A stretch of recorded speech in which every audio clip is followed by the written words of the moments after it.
एक viral video clip और उसने एक ऐसी थ्योरी को हवा दी है जो एक बदनाम अपराधी को दुनिया की सियासत से जोड़ देती है। कहानी तो जेफरी एप्स्टीन से शुरू होती है, लेकिन इसके दावे बहुत बहुत दूर तक जाते हैं। तो चलिए इस पूरे मामले को परत दर परत समझते हैं। तो सोचने वाली बात है ना कि एक बदनाम फाइनेंसर, एक यौन अपराधी की मौत का दुनिया की बड़ी बड़ी ताकतों के बीच चल रहे खेल से क्या लेना देना हो सकता है। यही वो सवाल है जो इस पूरी थ्योरी के दिल में है, और इसका जवाब हमें एक बेहद सनसनीखेज दावे की तरफ ले जाता है। इस पूरी पहेली को सुलझाने के लिए हमें ठीक इसके सेंटर से शुरू करना होगा। एक ऐसा नाम जो शायद कई लोगों ने सुना होगा, जेफरी एप्स्टीन। यहीं से ये सारा किस्सा शुरू होता है। इस थ्योरी के मुताबिक जेफरी एप्स्टीन सिर्फ एक अकेला अपराधी नहीं था, बल्कि वो एक बहुत बड़े खुफिया खेल का महज एक मोहरा था। एक ऐसा टूल जिसे एक बड़े ब्लैकमेल ऑपरेशन को चलाने के लिए पैसा और पावर दोनों दिए गए थे। और यहीं पर इस कहानी में एक नया और काफी बड़ा एंगल जुड़ता है। स्रोत ये दावा करता है कि ब्लैकमेल जासूसी यानी ब्लैकमेलिंग के जरिए जासूसी कराने में इजराइल को महारत हासिल है, और यही महारत कथित तौर पर एप्स्टीन के पूरे ऑपरेशन के पीछे थी। तो सवाल ये है कि आखिर ये ऑपरेशन काम कैसे करता था। ये थ्योरी एक खास 4 स्टेप की स्ट्रैटेजी बताती है, जिसका इस्तेमाल एप्स्टीन ने दुनिया के सबसे ताकतवर लोगों को अपने जाल में फंसाने के लिए किया था। तो देखिए ये पूरा सिस्टम कैसे काम करता था।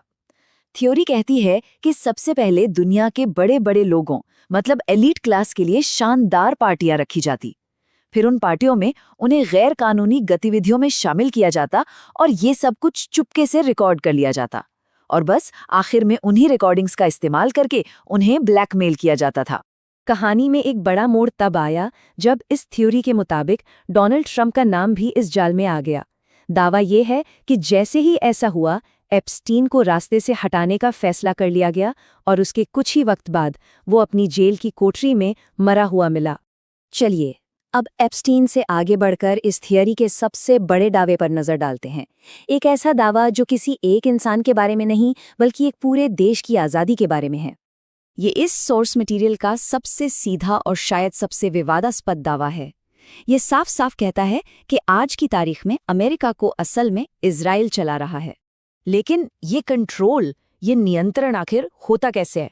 थ्योरी के मुताबिक इसके 4 बड़े रास्ते हैं।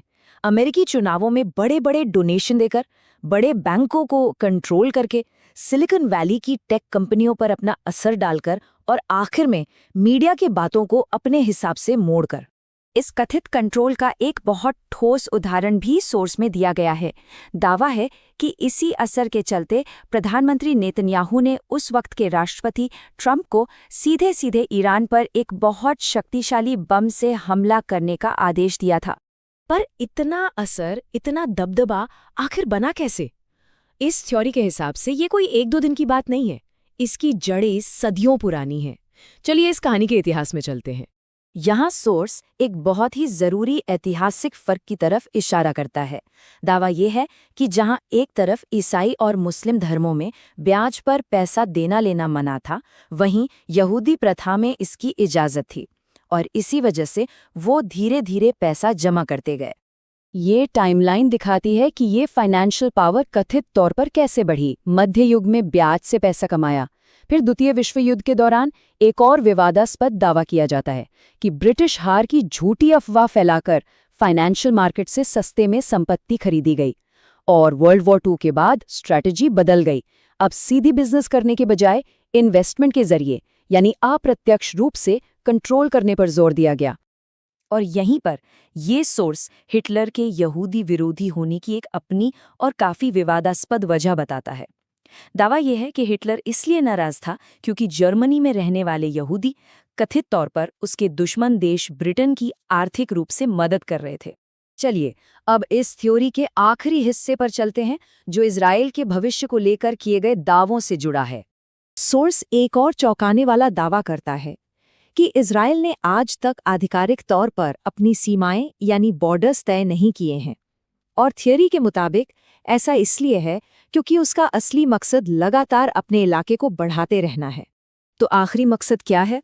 इस सोर्स के मुताबिक वो है ग्रेटर इजराइल बनाना। इसमें सीरिया और सऊदी अरब के बड़े हिस्सों को निशाना बनाया गया है। ये भी दावा है कि गजा को एक प्रॉक्सी युद्ध की तरह इस्तेमाल किया जाता है ताकि अरब देश उसी में उलझे रहें, जबकि इजराइल पहले ही सीरिया की राजधानी दिमिश्क के बहुत करीब पहुंच चुका है। और आखिर में ये सारी बातें इस एक लाइन पर आकर सिमट जाती हैं। इस सोर्स का नज़रिया ये है कि देशों के बीच रिश्तों में दोस्ती या दुश्मनी जैसा कुछ नहीं होता। जो कुछ होता है वो सिर्फ और सिर्फ अपना फ़ायदा यानी अपने हित होते हैं।